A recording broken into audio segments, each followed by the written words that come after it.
ప్రకాశం జిల్లా కందుకూరులో గంజాయి అక్రమ రవాణా గుట్టును పోలీసులు రట్టు చేశారు. దాడుల్లో మొత్తం 2 కిలోల 350 గ్రాముల గంజాయిని స్వాధీనం చేసుకుని 2 నిందితులను అరెస్టు చేశారు. జిల్లా ఎస్పీ హర్షవర్ధన్ రాజు ఐపీఎస్ ఆదేశాల మేరకు గంజాయి సహా ఇతర మాదక ద్రవ్యాల నిర్మూలనకు ప్రత్యేక చర్యలు కొనసాగుతున్నాయి.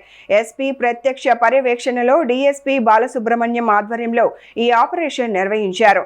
కందుకూరు సీఐ ఎస్కే అన్వర్ బాషాకు అందిన విశ్వసనీయ సమాచారం మేరకు గుడ్లూరు గ్రామానికి చెందిన నాగులూరు తిరుపతయ్య వద్ద నుండి గంజాయి కొనుగోలు చేసి కందుకూరు పట్టణంలో విక్రయిస్తున్న బండపాలెంకు చెందిన కత్తుల కిషోర్ను పోలీసులు గుర్తించారు.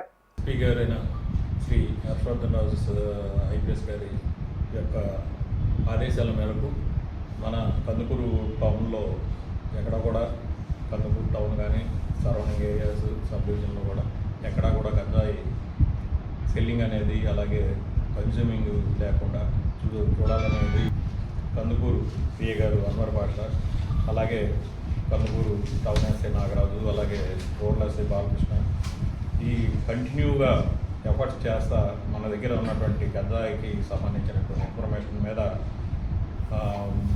ముందుగా 16 మందిని అరెస్ట్ చేసి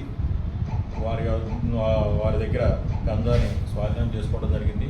వారి మీద కేసు రిజిస్టర్ చేసి మొత్తం అందరినీ కూడా డిమాండ్ చేయడం జరిగింది.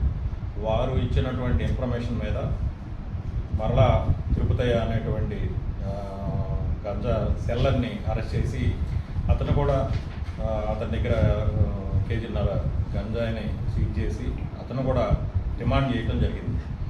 అలాగే అతను ఇచ్చినటువంటి ఈ తిరుపతయ్య ఇచ్చినటువంటి సమాచారం మేరకు ఇతనికి ఎక్కడి నుంచి వస్తుంది అనేది తెలుసుకొని దాని మీద సిఐ గారు అలాగే వాళ్ళ యొక్క స్టాఫ్ కూడా దాని మీద ఎఫర్ట్ చేసి దాని మీద వర్కౌట్ చేసిన తర్వాత వారికి ఎక్కడి నుంచి వస్తుంది, ఈ సోర్స్ ఎక్కడి నుంచి వచ్చింది అనేది తెలుసుకుని దాని మీద కామంచి రాజేష్ అలాగే కత్తుల కిషోర్ అనేటువంటి 2 సెల్లర్స్ని అరెస్ట్ చేయడం జరిగింది.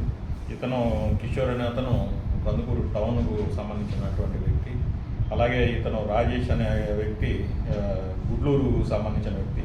ఈ రాజేష్ అనే అతను ఈ ఒరిస్సాలో బాతులు మేపుకుంటూ అక్కడ ఉంటా ఉన్నాడు. అతని దగ్గర అతను ఒరిస్సాకి వెళ్ళిన తర్వాత అక్కడ గంజాయికి సంబంధించినటువంటి సెల్లర్స్తో కాంటాక్ట్లో ఉండి అక్కడి నుంచి ఈ గంజాని ఈ ప్యాకెట్లలో తీసుకొస్తూ ఇక్కడికి కంటిన్యూగా కందుకూరు కానీ అలాగే గుడ్లూరు కానీ తీసుకొస్తూ తిరుపతికి ఇవ్వడం జరిగింది. ఈ తిరుపతయ్య ఏం చేస్తాడంటే మళ్ళా ఈ సెల్లర్స్ ఈ ఎవరైతే ఉన్నాడో కిషోర్, ఈ టౌన్లో ఉన్నటువంటి కిషోర్కి అప్పచెప్పడం జరుగుతుంది. దాన్ని కూడా కిలోల లెక్కన తీసుకొచ్చి అమ్మటం జరుగుతుంది. దాన్ని ఇక్కడ ఉన్నటువంటి ఈ సెల్లర్స్ చిన్న చిన్న పొట్లాలు కట్టేసేసి ఆ పొట్లాలని ఈ వ్యక్తులకి తాగేటువంటి వ్యక్తులందరికీ కూడా ఇవ్వటం జరుగుతుంది.